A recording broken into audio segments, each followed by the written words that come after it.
So welcome everybody. Thank you all so much for being here as well. And to WEA, I really appreciate the opportunity to present today and to talk with all of you and to learn from each other. I always think that's the best way to do it. So I'm going to go ahead and share my screen. Just making sure that, not that I want to be on that one. Everybody can see that, it's thumbs up. Okay, terrific. So I'm just going to open it up so that we don't want to see that. Get it so you can actually see the presentation style. Okay, terrific. So I'm going to go right into, this is the topic for today, and I'm really sharing with you, it's an experience that I've been going through with our students at Alvernia.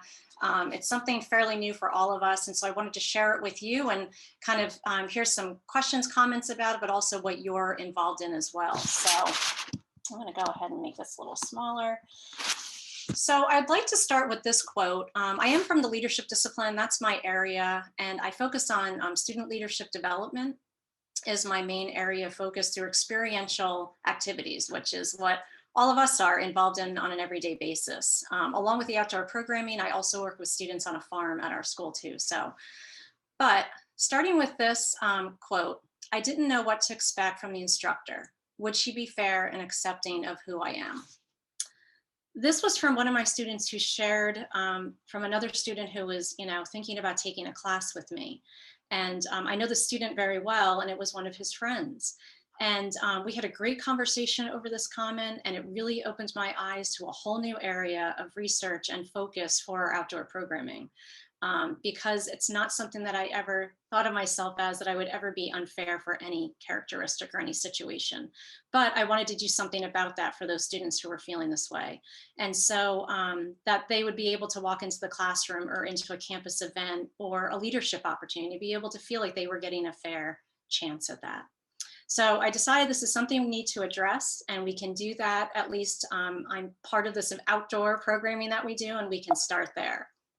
And so let's go on to that next slide. So a quick session overview, just so you know where we're going today. I'll provide a little bit of background on Alvernia University, where I work, our outdoor related programming, the one credit course that really got us into this path and this journey that we're on now with this one student that I work very closely with, and our SURF grant that we just recently applied and submitted, and then the new first year outdoor leadership program we're hoping to do for students. And then we'll go into some questions, discussion, and comments. So with Alvernia, we are a Franciscan institution. So the aspect of what I love about Franciscanism is that it's very open and welcoming. And that's something I want to make sure we are living to our fullest at Alvernia right now. We are in the city of Reading, which is about 88,000 people, so a medium-sized, city in the area of Pennsylvania. We have 3,500 students that include our graduate program, but about 1,500 traditional students that live on campus.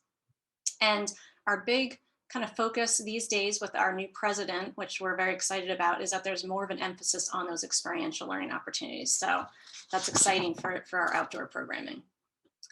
So 3 areas where we find outdoor programming at Alvernia are the healthcare science outdoor adventure track that we recently developed, and I'll go into more of that in a little bit. That's what the rest of this is about. We have our OAK, our Student Outdoor Adventure Club, that we pair with our outdoor adventure track, and we do some co-facilitating, co-leadership development opportunities. A lot of the students in the healthcare track obviously are in the club as well. And then lastly, we have our sustainability office that I'm part of as well through the farm, but also through this picture is a group of students that we developed a program that goes to Grand Manan Island. It's in New Brunswick, Canada. It's a wonderful island. We bring them for a week-long experience focused on sustainability, living practices at an eco retreat that is overseen by one of the nicest gentlemen I've ever met. But we also focus on outdoor leadership, community engagement, and action research. So a lot of synergy happening between these 3 areas on campus. But our outdoor science track that we introduced in 2019, we've been doing the one credit course for much longer, but we decided to create this. And the healthcare track, why it ended up there was we have some students that don't really want to go down that traditional healthcare science journey. They don't want to go into a hospital setting. They don't want to be at a doctor's office, a nursing home, and other similar situations, a clinical setting. And so those students that really wanted to focus more on a healthy lifestyle, active lifestyle, we decided to create this track for them. And it's gaining traction, which is kind of nice. But part of that are these 1 credit, it's HCS 125, and it can change like many other colleges depending on what we're offering that semester. In this particular instance, I'm going to be talking about a camping and backpacking course that we were working on. And so this is a really brief overview of what this course looks like. There's a lot more to it, of course, with the syllabus that's attached, but it provides, an introduction into what we're doing within this course for the students who are often taking this experience or going on an experience for camping for the first time. We have a high percentage of first-generation students at Alvernia, a high percentage and growing of minority students. And so a lot of the students that we're starting to find that are taking these courses are really doing this for the first time, even taking a hike. And so we start with some, obviously, the usual icebreakers, and we do a pre-trip survey actually, and do one as well at the end. But we also have a lot of time that we spend on how are they feeling? Where are they coming from? What's their experience with the outdoors? What are their fears, their concerns? What are they looking forward to? We spend a lot of time on that within each session. That's what that team building is all about. We obviously do everything else we need to do with the camping gear that we'll need, how to pack, meal planning, all of that kind of stuff, and leave no trace is a big part of what we talk about. But we're getting them ready for that 2-day, 1-night camping and hiking trip that many of them have never done before. And we're also making sure that they're prepared. We have students that they don't have the backpack or the reusable water bottle that they'll need. And so we just want to ensure that everybody's set, feels comfortable moving into this experience. One of the biggest pieces that comes out of this class is this outdoor adventure written reflection. Other classes I've taught, we've done reflections, and the students, they kind of balk at it. They're not really excited about doing it. Every time I've done that in these classes, our outdoor classes, I've gotten the richest, most interesting data. And it's because, as we know, these are the experiences that really can change lives. And we can see that in these comments that some of the students, this was the class that really changed my trajectory with my research, with my service, and everything I'm doing at Alvernia. And I'm gonna put a little circle around. This is Ty Zier, but he goes by Ty Morris, who I have been partnering with on this journey to increase this opportunity for students. And so in one of my education classes that he came to, he asked, do you need experience for this course? Because he himself had never been hiking. But he really wanted to go on this adventure and try this out. We had built a relationship to our education class, and I think that helped for him to be able to have that trust and so forth, and be able to go. And basically, all of these students over here and over here were people that he had recruited to take on for this class, and it was just terrific. And so what came through this journey was comments like, I enjoyed the start of the hike where everyone was kind of nervous because most of us had never been camping before. To this camping trip was out of my comfort zone. In the end, I was proud of myself. And Ty, which I totally appreciate his frankness here, that he always viewed hiking as something that was for hippies and odd couples who enjoyed risking their lives. So we've had a lot of great conversations around that and sort of the stereotypes that, other groups may have about those who are in the outdoor field. So it was really good to be able to talk about and be very candid in our conversations. And so where this grew to was a grant opportunity. Actually, Ty was the one that reached out to me. It's our SURF Undergraduate Research Fellows Grant for students. You can work with a faculty member, and that student and faculty member work to create a project that they want to implement together, and it happens over the summer. The students get $3,000 to do this, and they stay for the summer, are provided free housing with a kitchen so that they can cook their meals and so forth. But it's a wonderful opportunity to have a cohort of other fellow researchers to work together, bounce ideas off, and have some great discussions. And so this is what we are working on. Ty and I came together, and our goal is to incorporate diversity and inclusion and outdoor adventure programming that leads to an increase in minority student engagement, sense of belonging, and retention. So that's where we're headed. What our first step is to do, though, is to step back and do this comprehensive lit review. And if anybody's interested in sort of the findings that we gather this summer, let us know. We'd be happy to send it out. But it's going to help us inform what that mini outdoor leadership program is going to be like that includes the diversity and inclusion component that we've never had. What we are going to do is we are going to talk with our Black Student Union, the BSU, our RISE mentoring program for Black and Brown students, and our first year program representatives, and to bring all of those conversations together to have a lot of collaboration across campus and buy-in. We'll pilot the program in the fall and the spring and do some pre and post evaluations, change and make improvements, and then run the actual program over the summer with our incoming students that are from the city of Reading, so who have just graduated from the Reading High School. And the reason for this, and I want to share some stats with you, why this is so needed in our particular community, but really, you know, everywhere, is if you look at our population, it is a large population with the city of Reading. But when you look at the median household, the poverty, the education, if you look at all of those stats compared to our county that we're in, and then Pennsylvania in general, in some cases, it's double, if not more, as far as the poverty rate. As far as the type of education that the students are getting or available to them. And then we look at the stats for race and ethnicity within the city of Reading. And see, we have a very large population of Hispanic people within our population. Next is white, and then we come to our Black population. So we are the majority, the minority is our majority within the city of Reading.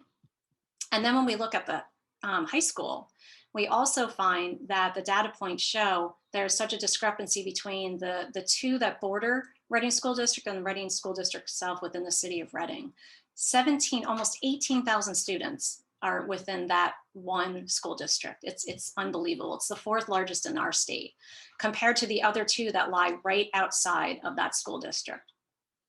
As far as qualifying for lunch, it's almost double, if not more, depending on which school district we're comparing it to, as far as who qualifies for reduced or free lunch, showing that comparison and that correlation to the poverty level. As well as the English language learners, only about half have English as their first language in this Reading School District, and as well as the graduation rate, it has improved, which was very exciting within our community, but there's still room for more improvement. And you'll see that when you look over here, the blue would be Reading School District, the darker green would be Governor Mifflin, and then Wilson School District. So the other two outlying school districts. And as you can see, the population, it parallels what we saw within the city of Reading as well, the difference. So much higher white population within that two outlying school districts versus the Reading. And so really, as we're looking at this data and what really we, Ty and I had some initial conversations with the school district as well to find out there's not a lot of opportunity for doing outdoor adventure programming with their students at all. And so, you know, similar to what the research shows all of us is that we are only engaging a portion of our population. And it really relates back to sustainability. How are we going to be able to take care of our environment, our natural environment, if we're only engaging a very small percentage of the population? And most of that population represents one race, white.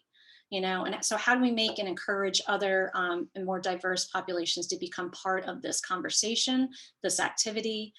Because when we connect with the environment, we're more likely to care for that environment and take care of it, as we all know.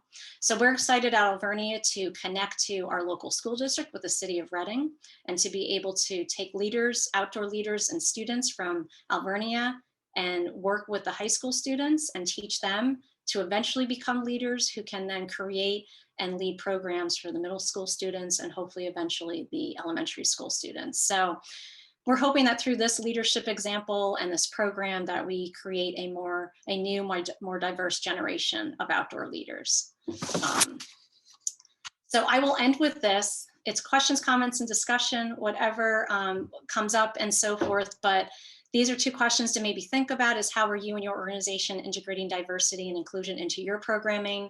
And maybe what challenges have you faced in the process? Because we definitely have along the way. I just didn't kind of bring all of those up. And what recommendations would you like to share? So those are two things I'll leave you with. And then this is just my contact information, which I'm happy to share elsewhere as well. And it's on, you know, the app as well. But thank you. And I'm gonna stop sharing so that we can see everybody and sort of leave it at that. So any comments, questions, anything you guys would like to share?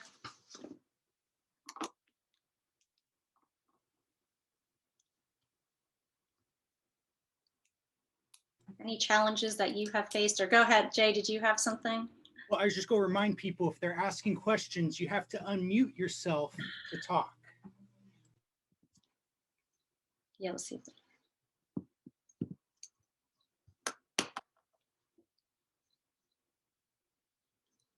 Well, so when you're starting this, what were some of your biggest challenges to get this rolling at your institution? Thank you for asking that. So I'm going to be very candid here. I really am. We actually had a position at Alvernia for multicultural engagement. And of course, through this whole COVID crisis, everybody was faced with some really, difficult budgetary decisions. And unfortunately, that was one of the positions that they, along with many others, chose to, remove. And it was felt across campus, faculty, staff, students, administration.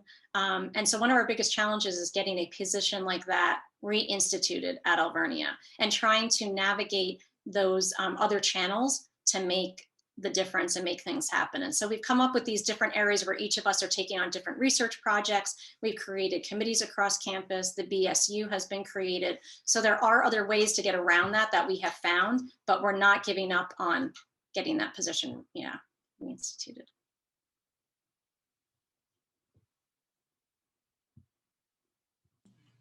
Gabrielle asks, how did you get a diverse group of people to even join the class, and how did you encourage them to engage? Great question. So I really attribute the actual, because I didn't always have diverse groups. I really didn't, taking on this class because, they didn't see it as something that, our Black and Brown students didn't see it as something that was familiar to them or that they'd be accepted in. That was so new to me to be able to learn that. So I attribute it to Ty, and it was really through another course. It was a course that, was required for him. I just happened to meet him. So that was more happenstance, I would say. But really, I think if it had not been for that, I would have started reaching out to different groups across campus to try to focus on, engaging with students. And that would probably be, our athletics is really where we have the most diversity within one area on campus. And so that's probably where I would have started with our athletic area to do that. I think that answered it. And I would mirror that same message of getting people in through the required classes and then them almost being ambassadors to kind of bring in others that they know. Because again, each time we get to a different friend group, it just keeps on widening of possible people coming into our experiences. That's so true. Absolutely. We have, if anybody's interested, our RISE program, and I apologize, I do not remember what the RISE stands for, but it's a phoenix and it's a really great logo. But that is our mentoring program for our Black and Brown students on campus, and it just recently got created, and those are the ambassadors. That's what that's becoming. They will be those people who will make those connections, and it's the students themselves. So. All right, we got another question. This one from Abby. What was the hardest thing about putting the whole program together? Abby, quite frankly, it was time. It was really prioritizing and making this a top priority to make this happen, right? We are dealt with so many different tasks, responsibilities that we have to do. And to me, I just felt like it was making it a priority and time managing it and adding it to my schedule to make it happen. That truly was the most difficult thing to do, to find the time to really do that. But having a student as a partner to be able to, nudge and push me was ideal. Beyond that, I know that our next hardest piece is going to be the funding. It always is. So.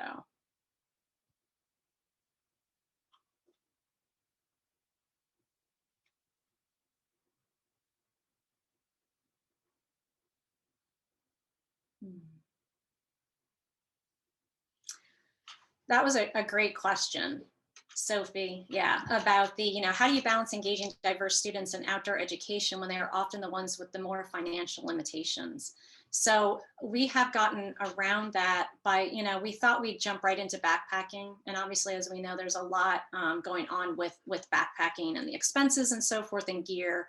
And so what we've tried to ramp up and prioritize on our list of grant, applications is to get as much funding as we can to do that.